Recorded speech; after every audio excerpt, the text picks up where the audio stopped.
Hi,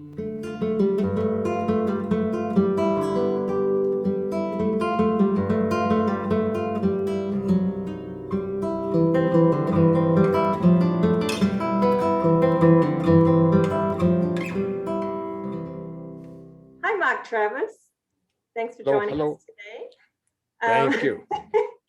Can you give us a brief overview of what it is that you do? Now, I know brief is really it's hard to do anything brief because you just have a lifetime of work. You do so much stuff. You do so much in film.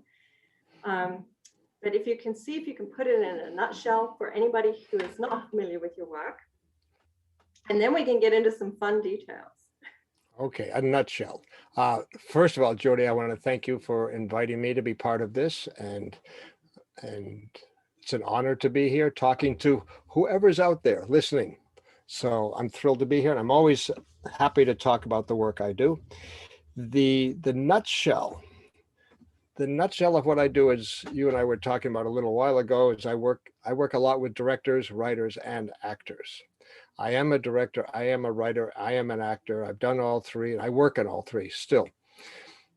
But the reason I focus on writing, directing, and acting, and not the other sort of disciplines of filmmaking or storytelling, is because to me, that triangle, the triangle between those three is the center, that's the core of the whole process. Without those three, without writers, directors, and actors, you basically don't have anything to film. You don't have anything to do. There's nothing going on. So at the core of the story is that what I call the magic triangle, the writer, the director, and the actor. But the aspect of that I focus on, a lot of my work is about, for many, many years, has been how can these three disciplines, which are very different from each other, but they depend on each other, but they're different from each other. How can they work together better?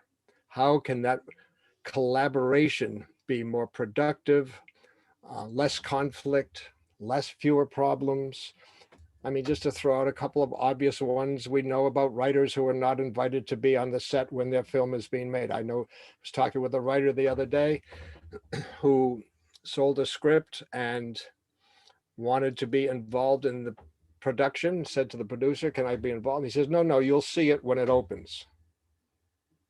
And this was a big TV movie. When she saw it, when it opens, it had no resemblance to what she had written at all, even though her name was on it. So this happens. These are horror stories. We know about the horror stories. We know about the horror stories of how directors can mistreat actors. We know the horror stories of the sort of very slight but light but significant abuse that happens in this world of writers, directors, and actors. I know of directors who have totally rewritten scenes because my feeling is because they don't know how to direct the scene that was written. So they rewrite it so they can direct it. And that changes the scene, it changes the story. So putting all of that aside, the question is, how can we approach this relationship, this very highly creative and vital and vibrant relationship, in a way that the work of everybody, writers and directors and actors, just rises. It keeps rising. That's the collaboration. Everything I've written about, books I've written about, are all about the collaboration. How can we collaborate better to raise the quality of the work of everybody, of the writer, the director, and actor, just raise the level. So that's my focus. That's where I put all my energy.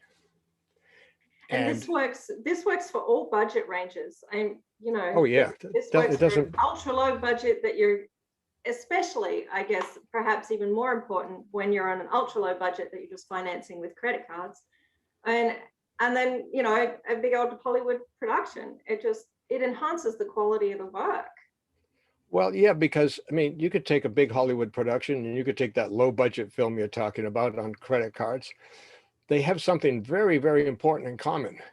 They have a script, which probably didn't cost that much more. The big budget script, maybe it wasn't that more expensive to get or acquire than the low budget one. They all have a script. They all have 120 pages of action or dialogue, they all start with a story.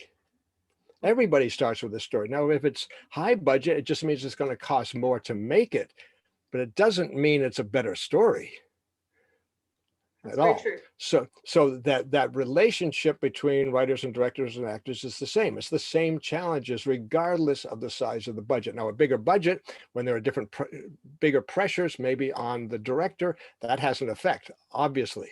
But that just means we have to focus even more on this primary relationship and how those three areas are working together to bring out the best quality. Because one thing is very simple. Many, many years ago, I was working with Mark Rydell, who you may know who he is, on Golden Pond, Cinderella Liberty, The Rose, films like that. And he's a magnificent director. And he said something to me, and I was just learning. He says, Mark, filmmaking is very easy. It's really quite simple. You create an event, and then you film the event, and then you cut the event together. And as you're cutting it together, you create another version of that event. That's it. That's what you do, scene by scene by scene. That's all you do. And he's right. That's all you do. But then he said, Mark, if the event that you created isn't worth filming, what are you doing? So the focus is, what is the event? Every scene, every moment, what is the event? How can we raise the quality of that so that when we bring in all the other parts of the big machine to film, to record, to all that, we are recording something of high value to begin with. And actually, the way you shoot a scene and even the way you cut a scene, yes, can it make it better? It can maybe improve it a little bit, but it won't bring the quality up that much higher. Start with high quality events, high quality scripts, high quality performances, and then start shooting. Mm. Is there like one simple, easy way to recognize when you have high quality material in your hands? There's a big question. To recognize high quality material. I can answer that for me. If I'm either the writer, the director, or the actor, but let's say I'm directing something and I have a strong feeling about this scene. I have very personal feelings about this scene, on how the scene, maybe it was the first time I read it, or after we worked on it, or how we've been rehearsing it, and the way this scene can impact me. It could emotionally, not intellectually, emotionally, how it can impact me emotionally. And that becomes the barometer when I'm working with actors and they do something that startles me and surprises me. I go, okay, now we've got something. It's like Orson Welles says, we keep shooting until the mistakes start to happen, and we record the mistake. Well, the mistakes are the magic. In other words, the quality of a scene, this brings up another important point, Jodie.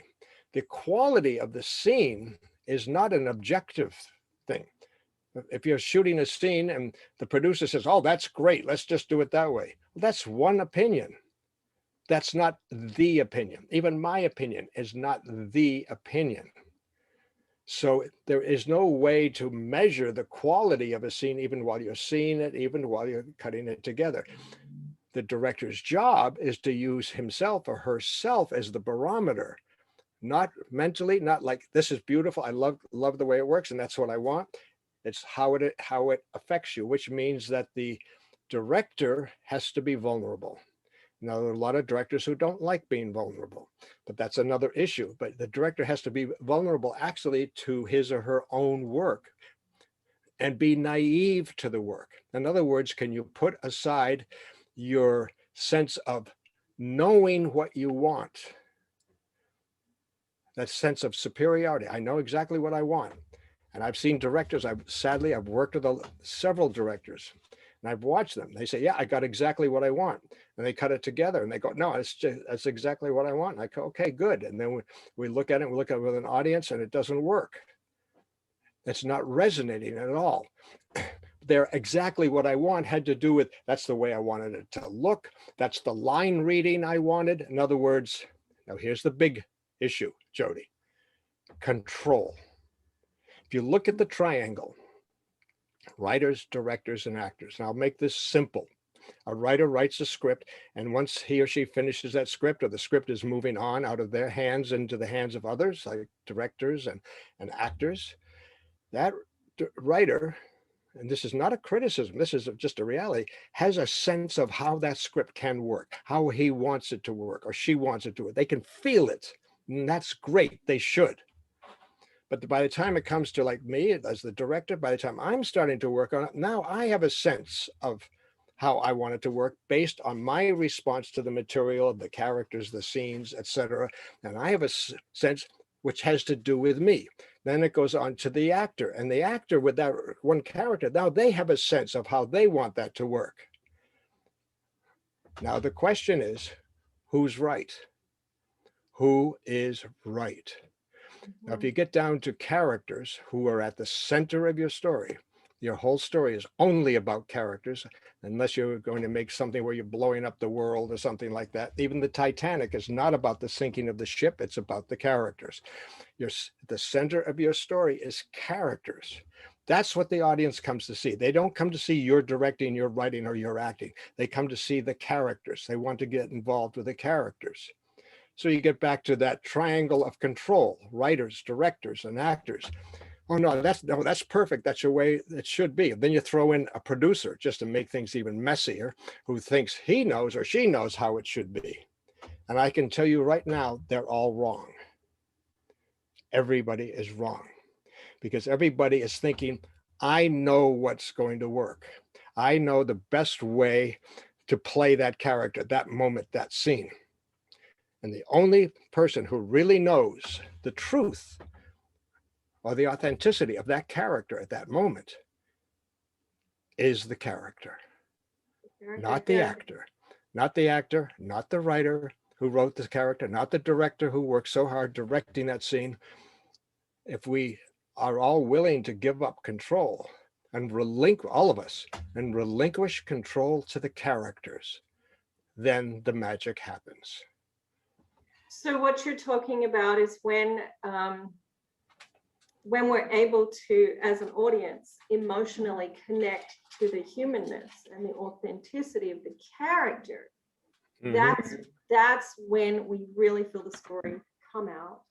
That's also when we really engage with the material and we're hooked on watching it. We come back for more. Yes. I mean, yeah, exactly, Jodie. I mean, and the times that you get hooked on material, any of us,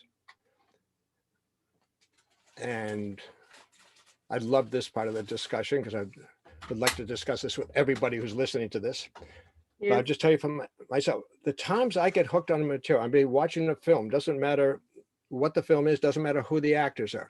The moment I feel that something is happening so authentically, that it is genuinely for the first time, that the character is truthfully and honestly out of control, doesn't know what he or she is doing, is trying to fight their way through something or for something, that is so authentic, that's when I get captivated. I don't get captivated by what we call great acting. We all can see great acting. Okay, yeah, that was wonderful. It looks like someone who's acting in that case.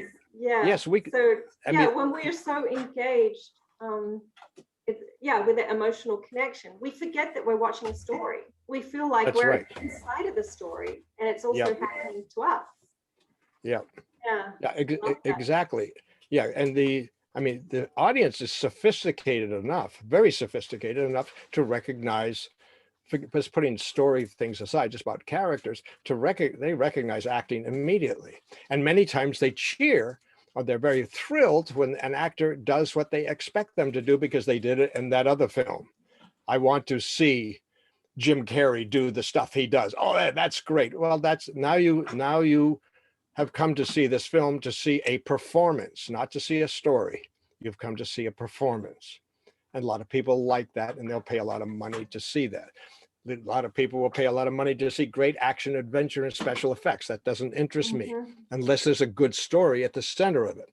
But when we feel like we have been witness to something authentic happening on the screen that's riveting, that's what gets us. It'll always get us.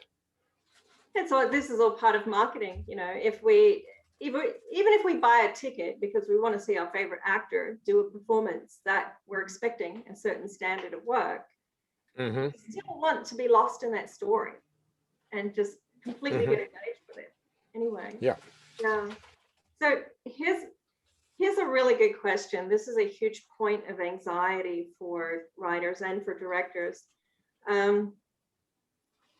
What are ways in communication, or what stage does the communication start at when they are working on collaborating? Because there's so much anxiety there. There's like, what if I get kicked off the set as a writer? And there's ways to figure this out before you get to that point, before you get to that set, or before those kind of things happen that you're not happy with. And this lies in creating and establishing good working relationships right from day one, right from that first meeting over your material when people are looking at purchasing your material. Mm-hmm. At that point, a producer is already starting to assemble a team and considering if this team can work together. So what kind of happens in that communication level there so that a writer or a director can feel confident that they're going to have a good collaborative experience, or get those red flags pop up and realize, Mm-hmm. this is not the production company that should buy my material because I think we're going to have conflicts down the road because our personalities are not matching or something. A lot of times writers are like, oh my gosh, I'm getting my first paycheck, and they'll get so excited they'll sell it to anybody. And I don't think that's the way to go. I think focusing on the relationship is a really good way to go. Especially let's say something does really well. You could have royalties for 10 years. You have communication with this production company for 10 years. You're not just selling your script and handing it over. So, Mm-hmm. yeah. So where do people start with those lines of communication? Okay, well, I mean, that's a very big question. It is. But you started out asking about the writer-director collaboration, right? Yeah, the business side of yeah. there's a Yeah, business okay, side. but that goes there is a with the business creative side, but the thing is, before the business side comes the creative side. In other words, and this has a lot to do with the producers. If the writer and director are meeting just at the time that we're going into pre-production, it's too late. It's way too late. The question is, when do the writer and director start working together, collaborating together, discussing the script? It has to be way, way, way earlier, much, much earlier. And my recommendation now as a director is it starts even while the writer is still writing the script. In other words, if the earlier the collaboration starts, now this is the magic triangle again, but we're just talking about the writer, the director. The earlier that collaboration starts, the better. If it starts with no pressure, maybe not even a start date yet, or not even deadlines for casting yet, nothing.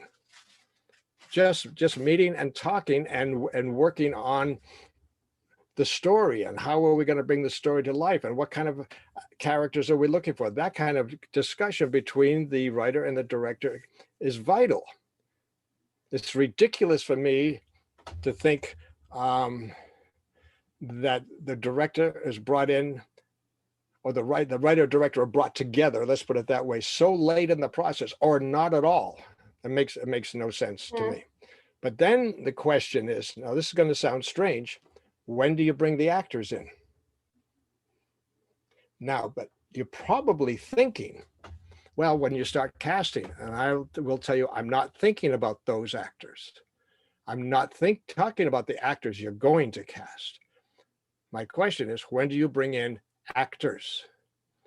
If you bring in actors early, if the writer and the director are working together and they're working with actors who will probably never be in the film because they're not right for the film or whatever, it doesn't matter. But now they're exploring the text and the script and the characters and the relationships with actors in a real live situation, just a rehearsal room or something. Now they're exploring all the possibilities of this script long before you go into pre-production. Mm-hmm.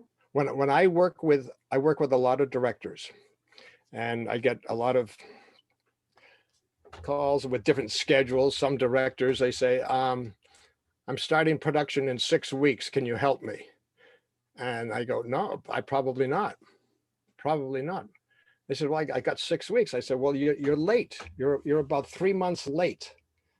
I said, the amount of work that I could do with you, that I could help you, that I could get you ready would have started months ago. Now, very many times I will work with those.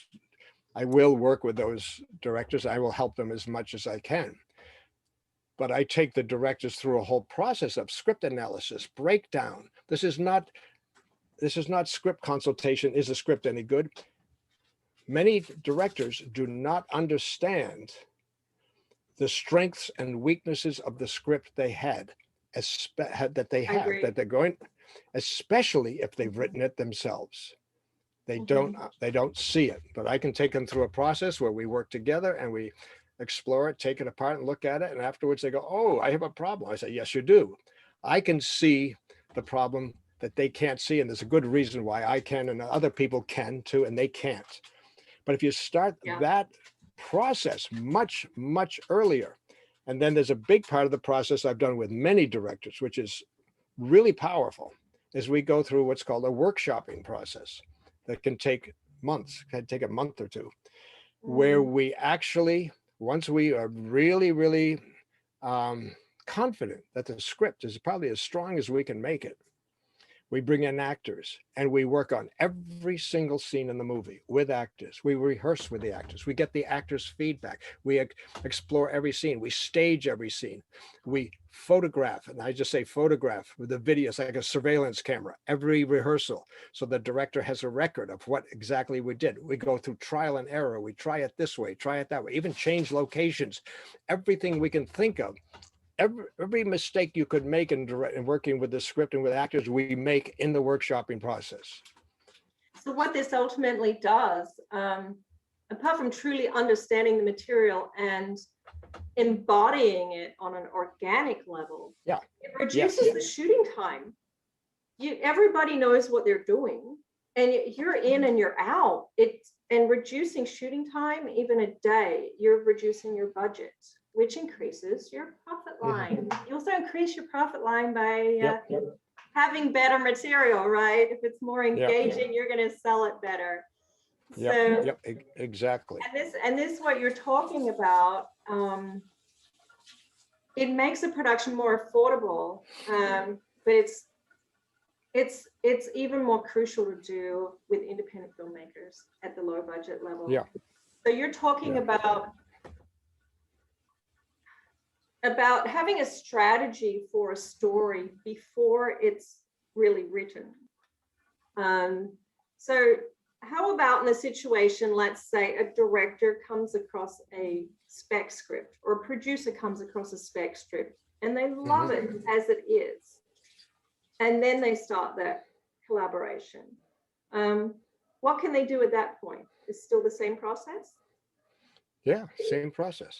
Okay, the producer loves it as it is. The writer, we assume, loves it as it is.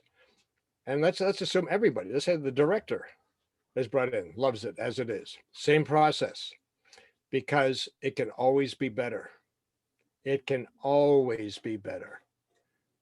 And something could come up with the acting that you can't see. When you're looking at a piece of paper, you're looking at what, one dimension, it's one dimension, right? But as soon as you're acting and you're physically in a room, you're in a four-dimensional world, you know. That's right. That's right. Here's a concept or a thought, Jodie. You take a script, any screenplay, and I could show you the screenplay. I could pick out a scene, about any scene out of it, or just talking about the entire screenplay too. And I could say to you, to the writer, to the producers and everybody, and I've done this, I said, you know, in this script, there are no characters. There's no conflict. There's no tension. There's no drama. You're giving me the chills right now. I'm like, oh Good, my God. good, good. And I've said that, and they go, what are you talking about? I said, no, there's none. Let me see if I have a scene here. No, I don't. But I say, okay, here's the script. No, I said, no, there's none. And they said, oh, no, there is. Look at, the husband and wife, and he's angry. And I said, where? I said, do you know what we have here? I have a piece of paper with words written on it. Mm-hmm. Where's the tension? Where's the drama? Where's the conflict? Where is it? And they said, well, you just read it. I said, I know, you read it. Now think about this. I'm talking about you and I, Jodie. You read a scene, I read the same scene. It could be a very well written scene. And you could go, wow, that's a great scene. I might go, yeah, that's a great scene. What is the chance that both of us envisioned the same thing? 0.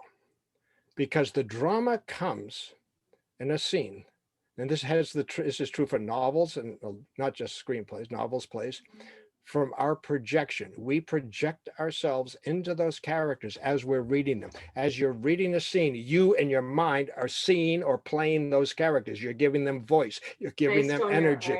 your You're own feeling reference. right. You're feeling the Yeah. conflict. You're feeling the disappointment, the betrayal, the joy. You feel it. No, it's there. And I'm saying, no, it's not there. It's inside you. Now, that's actually good. It's appropriate. And without going into a long discussion, that's exactly the same thing happens when you go to see a movie. You project. But get back to the script. You get back to the script with the writer, the director, and the actor, those 3. And they all go, this is a great scene. I'm going back to what you said. This is a great scene or a great script. Do they envision the same thing? Absolutely not. Now, what do you do? Now, if you go through the workshopping process where you start to bring in actors and you start to actually see it off the page and working, then you start to say, oh, wow, this is working better in that way, that now you have to see how it is working. What is possible?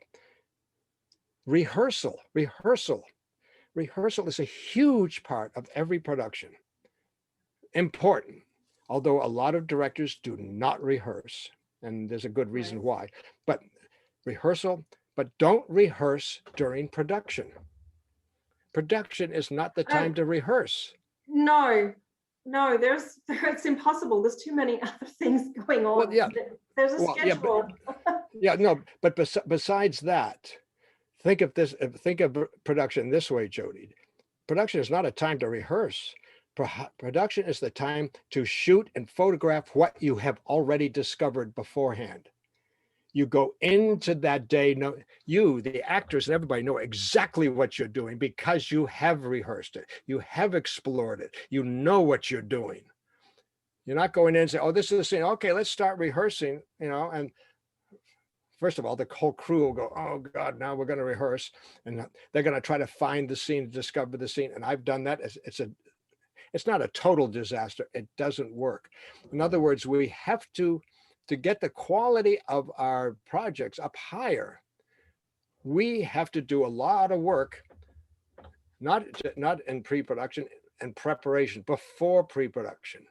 When I work with directors in the preparation stage prior to pre-production, this is what I promised. I said, by the time you hit pre-production, you will be ready to make the movie. Not the first day of production, the first day of pre-production, because it'll be in your head totally. You know exactly what you want because through the workshopping process, you've experienced. And a lot of directors who do the workshopping process with me come out saying, I feel like I've seen the movie. I feel like I've already made the movie. I said, good. That's where you need to be. Pre-production is to get everybody else ready.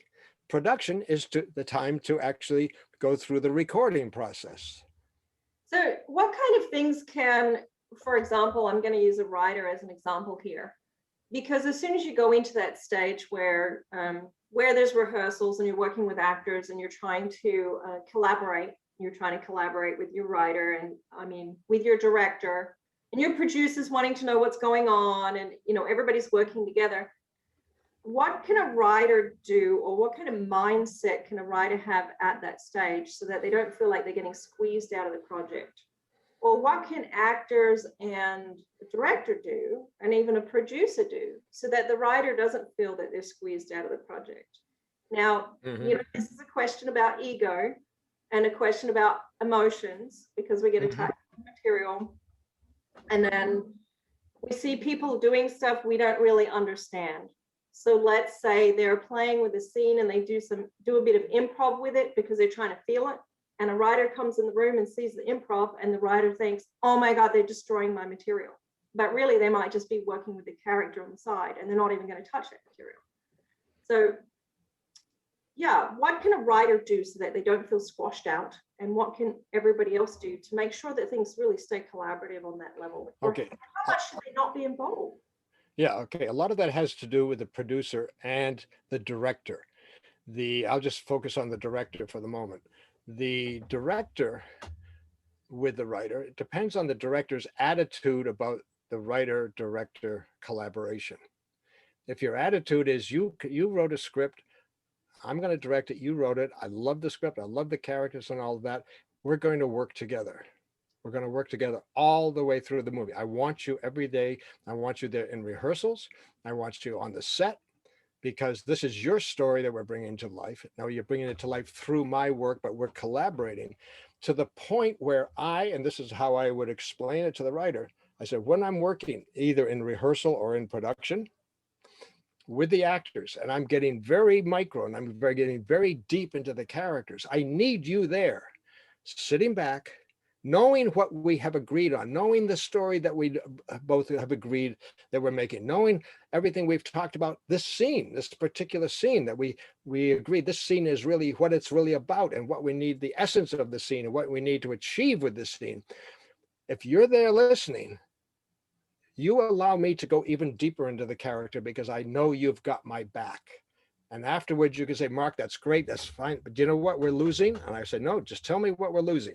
And you might tell me, we're losing, there's a certain quality of the characters we're losing that we talked about. And I go, damn, you're right. Okay, let's go back to work. Now we're working together. When the writer is writing the script, the writer goes deep into the script. When the writer presents the script to a director, the director reads the script, and as the director during the whole process goes deeper and deeper in the script, the writer has to step back. In other words, they change positions, and the writer steps back to protect the director, to help guide the director. It's a collaborative process. There's no such thing as walking into the room and going, oh my God, you've ruined my scene. There wouldn't be if the writer and the director know what they're both going for. Then if they're very clear what they're going for in that scene, then the writer happens to walk in and see some weird kind of rehearsal. You go, well, that's weird. And then would say to the director, okay, where were you going with that? Explain to me what you're doing. Not, you've destroyed my scene. You've destroyed my scene is the control thing I was talking about before. Yeah. Where the writer says, I know how I want the scene to be. So using compassionate communication to keep the lines open, the lines of communication open, instead of saying, well, yes, you did this, say, I would like to understand this more, or what is happening here, or how can I support you? And being vulnerable and authentic, and just vulnerable, authentic communication from all sides. Yeah, and I would say to all directors, especially, because eventually it ends up in your hands. Are you willing to give up control? Just think of it. Are you willing to give up control? They say, well, I'm the director, I'm in control. I say, control of what? No. What are you in control? You want to control the performances? I mean, most directors want to control the performances down to the point that they will shoot 70 takes until they get the reaction that they want, even though they don't know what they want. But are you willing to give up control and allow the collaboration process to take over, and allow yourself as the director to be vulnerable and open to beautiful surprises and great disappointments too, but beautiful surprises where you go, where did that come from? Well, And material, it evolves, doesn't it? Yeah. What we end up And- with on the screen is not what we visualize to start with, No, because it just no. continually evolves. And it's Yeah. even to this point, Jodie, for a director to be shooting a scene and going, okay, yep, I did it. I think I got what I want. We're okay. The scene's going to be good. There was but he's convinced that some of those moments in there were really horrible. All right, that doesn't need them. The wonderful thing about shooting digital now, we're not saying print this, print that, everything. We have access to everything. And then that same director goes into post-production and is looking at that scene and that horrible take that actress did. The editor says, that's gold right there. He goes, what are you talking about? His watch. And he cuts it together and he realizes that surprise, which looked terrible, was actually a gift that made the scene work. Oh, And you doesn't don't, that happen many all the times you don't time? know. That's the cut you end up using. Yeah, absolutely. So we are actually a little bit over our 30-minute mark. And this What are we happens gonna every do? time when we're talking. It's just so in depth and there's such rich information that I just get so engaged in what you're saying. Okay. So what is a great way for people to reach you? The best way for people to reach me, I can tell you, if you can put this on the screen too, is through email right now. I have a new website coming, so we won't deal with that right now. But through email, which is my name, Mark W. Travis @gmail.com. It's that simple. You have to put the W in there. Mark W. Travis as one word @gmail.com. And if anybody's writing to me because you saw this interview, let me know that you saw this interview. Yeah. That's how we connected. So I know this might seem like a silly question, but from viewers might be sitting here thinking, well, what should I email you? I am just stepping out into my career at this point, and you have years of experience. And like, what is the best way for me to connect with you or work with you, or what should I email? Where should I start? Start from where you are. Your biggest challenge, your biggest fear, your biggest hope, your biggest desire, your biggest disaster, anything. I love Just it. Say, this is how this is what happened. Can you help me with this? Or here's my opportunity now. Or here's what I'm afraid of. Writer, director, and actor. This is the thing that scares me. Can we talk about that? So just start those lines of communication and see how your support fits in what they need. Yep. And take it from there. I love it. And I'm happy to talk. And if I talk with someone else, happy to talk about all the things I do. Not the just the directing, writing, and acting, but all the services and the works, the consulting, the way I work with writers and directors, actors, to explain that to you, how it works, so you know if you want to get involved, what you would be getting from this process. That's it. Because you do such a huge range of services, from even like you do script consulting as well, I believe, but also training actors and directing directors, being a second set of eyes on an actual set and helping people out with an issue that can come up on set. So, all of that. I love it. Thank you so much, Mark. Okay, you're very welcome. Right. Thanks for having me.